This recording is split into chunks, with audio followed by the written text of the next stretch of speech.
Hello friends, എല്ലാവർക്കും സംഗീസ് easy ഫുഡ്സിലോട്ട് സ്വാഗതം. എല്ലാവർക്കും സുഖമാണോ? കുറച്ച് നാളായല്ലേ, കുറച്ച് ഗ്യാപ്പ് വരുന്നുണ്ട് ഇപ്പോൾ ഓരോ വീഡിയോ ചെയ്യുമ്പോഴും.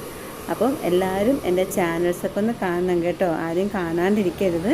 പിന്നെ കുട്ടികൾക്കൊക്കെ വെക്കേഷനൊക്കെ ആയില്ലേ, അപ്പോൾ എൻ്റെ ചാനൽസിലൊക്കെ നോക്കി ഞാനിടുന്ന സ്നാക്സ്, ഈവനിങ് സ്നാക്സൊക്കെ ചെയ്ത് എല്ലാവർക്കും കൊടുക്കണം, കുട്ടികൾക്കൊക്കെ ഇഷ്ടപ്പെടും. ഞാനിന്നിപ്പോൾ ചെയ്യാൻ പോകുന്നത് നമുക്ക് മുട്ടയില്ലാതെ തന്നെ ഒരു അടിപൊളി മുട്ടയുടെ അതേ ടേസ്റ്റുള്ള മുട്ട ഓംലെറ്റ് പോലെ തന്നെ ഇരിക്കുന്ന ഒരു വെജ് ഓംലെറ്റ് ഉണ്ടാക്കാം. അതിന് വേണ്ട ഇൻഗ്രീഡിയൻസ് എന്തൊക്കെയാണെന്ന് നമുക്ക് ആദ്യം നോക്കാം. അതിനായിട്ട് നമുക്ക് ആദ്യം വേണ്ടത് ഒരു വലിയ സ്പൂണാണ് ഞാനിവിടെ എടുത്തിരിക്കുന്നത്. ആ സ്പൂണിന് 2 സ്പൂണ് നമ്മുടെ കടലമാവ്. കടലമാവാണ് മെയിൻ ഇൻഗ്രീഡിയൻറ്റ്. ഈ ഒരു സ്പൂണാണ് ഞാൻ എടുത്തിരിക്കുന്നത് കേട്ടോ. നമ്മൾ ചോറൊക്കെ കോരാനൊക്കെ എടുക്കുന്ന വലിയ സ്പൂണില്ലേ, അതിൻ്റെ 2 സ്പൂൺ കടലമാവ്.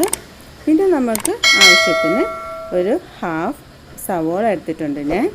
പകുതി മതി കേട്ടോ, സവോളയുടെ പകുതി. സവോള ഞാൻ കുഞ്ഞായിട്ട് നമ്മൾ നുറുക്കിയെടുത്തതാണ് സവോള. പിന്നെ കുറച്ച് ഇഞ്ചി, അതൊരു മീഡിയം സൈസ് കേട്ടോ, ഒരു കുഞ്ഞു കട്ട, മീഡിയം സൈസിൻ്റെ കട്ടയൊക്കെ എടുക്കാം ഇഞ്ചി. പിന്നെ ഇഞ്ചിയൊക്കെ കൂടുതൽ ടേസ്റ്റ് വേണമെന്നുണ്ടെങ്കിൽ കുറച്ചും കൂടി എടുക്കാം. പിന്നെ ഒരു 3 പച്ചമുളകും ഇഞ്ചിയുമൊക്കെ അവരവരുടെ ടേസ്റ്റ് അനുസരിച്ച് കുറച്ച് കൂട്ടാം. ഞാനിവിടെ എടുത്തിരിക്കുന്നത് ഒരു 3 പച്ചമുളകും കുഞ്ഞായിട്ട് അരിഞ്ഞെടുത്തിട്ടുണ്ട്, ഒരു കട്ട ഇഞ്ചിയും അതും കുഞ്ഞായിട്ട് നുറുക്കി എടുത്തിട്ടുണ്ട്. പിന്നെ ആവശ്യത്തിന് മല്ലിയില നിർബന്ധമൊന്നുമില്ല, മല്ലിയിലയുടെ ടേസ്റ്റ് ഇഷ്ടമാണെങ്കിൽ മല്ലിയില എടുക്കാം. പിന്നെ ഒരു 1/2 ടീസ്പൂൺ കായപ്പൊടി ഇടാം. ഇനി നമുക്ക് വേണ്ടത് ഞാനിപ്പോൾ എടുത്ത സ്പൂണില്ലേ, ആ സ്പൂണിന് 1/2 സ്പൂണ് മൈദാമാവ് കൂടെ വേണം. ഓക്കെ, ഇതെല്ലാം കൂടി ഇട്ട് ആവശ്യത്തിനുള്ള ഉപ്പും കൂടി ഇട്ട് നല്ലതുപോലെ ഒന്ന് കുഴച്ച് നല്ലൊരു ബാറ്റർ, നമ്മൾ ദോശയ്ക്കൊക്കെ ഉള്ള ആ ഒരു പരുവാക്കി എടുത്താൽ മതി കേട്ടോ. ബാറ്ററാക്കി എടുക്കണം. അത് ബാറ്ററൊക്കെ ആക്കി വെക്കുന്ന സമയത്ത് നമുക്കത് നമ്മുടെ പാൻ ചൂടാക്കാൻ വെക്കാം. പിന്നെ നമുക്ക് നമ്മുടെ വെജ് ഓംലെറ്റല്ലേ ഉണ്ടാക്കുന്നത്, അപ്പോൾ ഒരു ടേസ്റ്റ്, കുറച്ചും കൂടി ടേസ്റ്റൊക്കെ കൂടാൻ വേണ്ടി നമുക്ക് ഓയിലിന് പകരം കുറച്ച് നെയ്യ് എടുക്കാം. നെയ്യ് ഒന്ന് നല്ലപോലെ പുരട്ടി തേണ്ടോ. ഞാൻ അപ്പോഴത്തേക്ക് നമ്മുടെ ദോശയുടെ പരുവത്തിന് ബാറ്ററാക്കി വെച്ചിട്ടുണ്ട്. അപ്പോൾ തവ ഒന്ന് ചൂടായി വരുമ്പോഴത്തേക്ക് നമ്മൾ നമ്മുടെ നെയ്യൊക്കെ ഒന്ന് പുരട്ടി അതിലോട്ട് ഒഴിച്ചു കൊടുക്കണം. മാക്സിമം നമുക്ക് പരത്താം, നൈസാക്കാൻ പറ്റുന്നിടത്തോളം നൈസാക്കി കൊടുക്കാം. എന്നിട്ട് നല്ലതുപോലെ തിരിച്ച് മറിച്ച് കിട്ടുമെന്ന് മൊരിച്ച് കൊടുക്കുക കേട്ടോ. ഇടയ്ക്കൊന്ന് ടേസ്റ്റിന് വേണ്ടിയിട്ട് കുറച്ച് നെയ്യും കൂടി നമുക്ക് ഇറ്റിച്ച് കൊടുക്കാം. നെയ്യ് വേണമെന്നുണ്ടെങ്കിൽ കൊടുത്താൽ മതി കേട്ടോ. നെയ്യ് കുറച്ച് പുരട്ടാൻ വേണ്ടി മാത്രം മതി എന്നുണ്ടെങ്കിൽ നെയ്യ് ഇടയ്ക്ക് അങ്ങനെ ഇറ്റിച്ച് കൊടുക്കണമെന്നൊന്നുമില്ല. ഒരു ടേസ്റ്റിനും അതിൻ്റെ ആ ഒരു ഫ്ലേവറൊക്കെ ഒന്ന് കൂടാൻ വേണ്ടിയിട്ടാണ് കുറച്ച് നെയ്യും കൂടി നമ്മൾ അതിലിറ്റിച്ചൊക്കെ കൊടുക്കുന്നത്.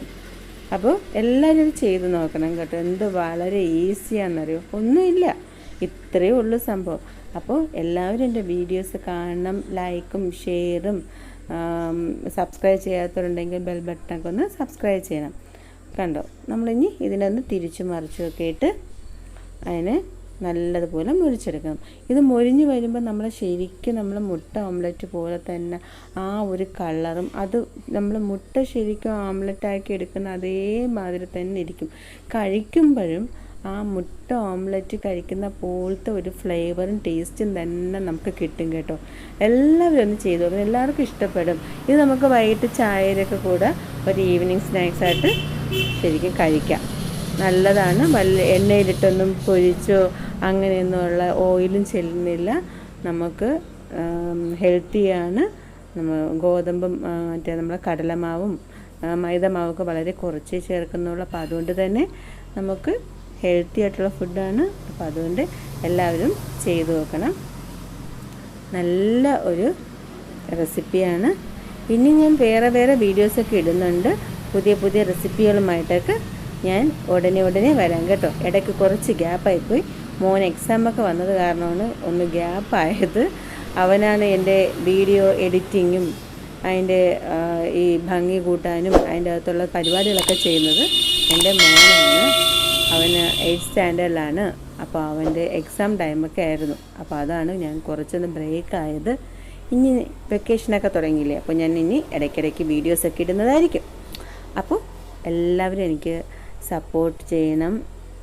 എല്ലാവരും എൻ്റെ വീഡിയോസൊക്കെ ഒന്ന് കാണുന്ന എല്ലാവരും വീഡിയോസ് ലൈക്ക് ചെയ്യണം പ്ലീസ്. എല്ലാവരും കാണുന്നുണ്ടെങ്കിലും കാണുന്ന എല്ലാവരും ലൈക്ക് ചെയ്യുന്നില്ല. അപ്പോൾ അത് മറന്നു പോകുന്നതാണെങ്കിൽ എല്ലാവരും ഒന്ന് ലൈക്ക് ചെയ്യണം.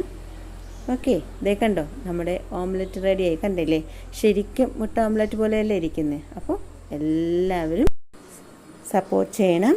അപ്പോൾ ബൈ, ടേക്ക് കെയർ.